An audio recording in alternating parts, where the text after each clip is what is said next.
And today we are inspired by a conversation, a YouTube conversation on one of our clips from the week before last, where there was talk about what is education, what is information, what is facts, and there was a very good conversation there, which inspired us to make this show today about education and information.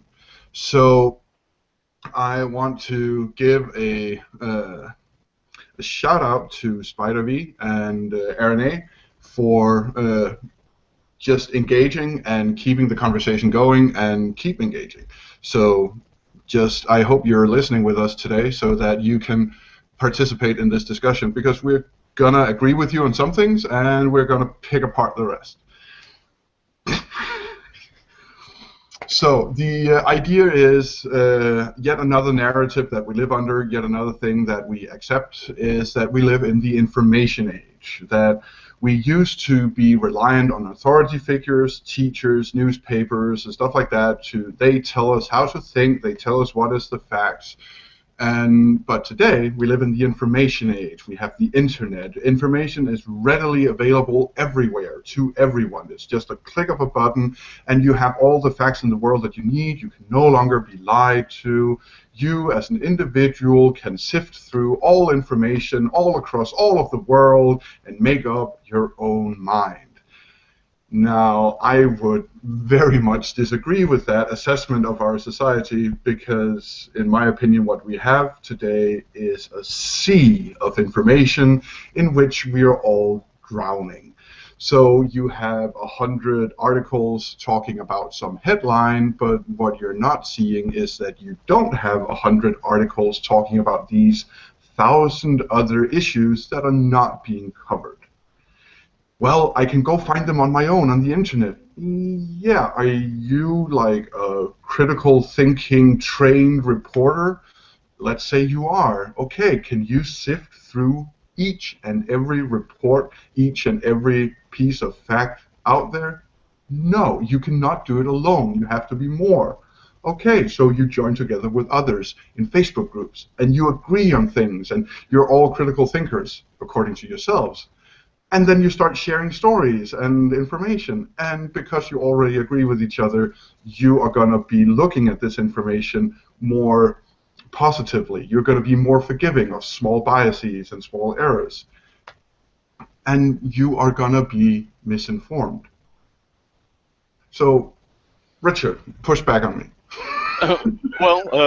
I don't think that because what you're describing, confirmation bias within the groups and the echo chambers that we have, I don't think that because we fall victim to those that means that you're not a critical thinker, as that might have been interpreted. Okay. Very well-informed critical thinkers are just as capable and susceptible to these echo chambers as anyone else, as we see in some of the top echelons of our journalism and things as they exist now. That even some of the ones that are very respected and that even in the most motivated of times to go partisan, they try to remain as objective as possible. Even they end up using the same framing as other folks just because they're within that framework and within that echo chamber of other folks that think of themselves as extremely extremely good at the critical thinking that they're trying to achieve in their journalism. And so when something slips through, it gets reinforced even more among the experts or the most qualified among us. I completely agree with that. But at the same time, when we talk about the information age, we're not talking about the critical thinkers. We're not talking about the experts. We are talking about the individual. We're talking about the wide swath of average Joes. Now they can go on the internet. But the amount of misinformation and misrepresented information and outright lies and like lies of omissions are rampant throughout the internet. And there is no class that you can take which teaches you, no, this link you shouldn't, and this link you should.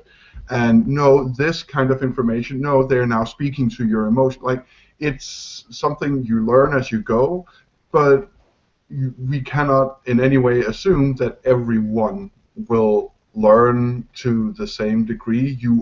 We all have that 40-year-old uncle who completely ignores facts. And at the same time, we also all have that aunt who is speaking exclusively subjectively, who doesn't as much ignore facts as she just says, yeah, but that's how I feel. And like, just leave my opinion alone. That's how I feel. Yeah, that might be true, but this is how I feel. So you have those in extreme versions, and you have them in all versions in between, who are on the internet finding bits and pieces of, oh, the world is flat, and oh, by the way, autism is caused by vaccines. And then you go out and you find neutral, objective doctors, like people who are not paid by the pharmaceutical industry in any way, shape, or form. And you have these people go and say, no, what you're saying is not true. You're misreading and misrepresenting facts. And they say, I don't care. This is my truth. It's like, you do know that you're killing your children, right? And that when you then send them to daycare, then you're also killing the other children? You do know that, right? But no, I'm not.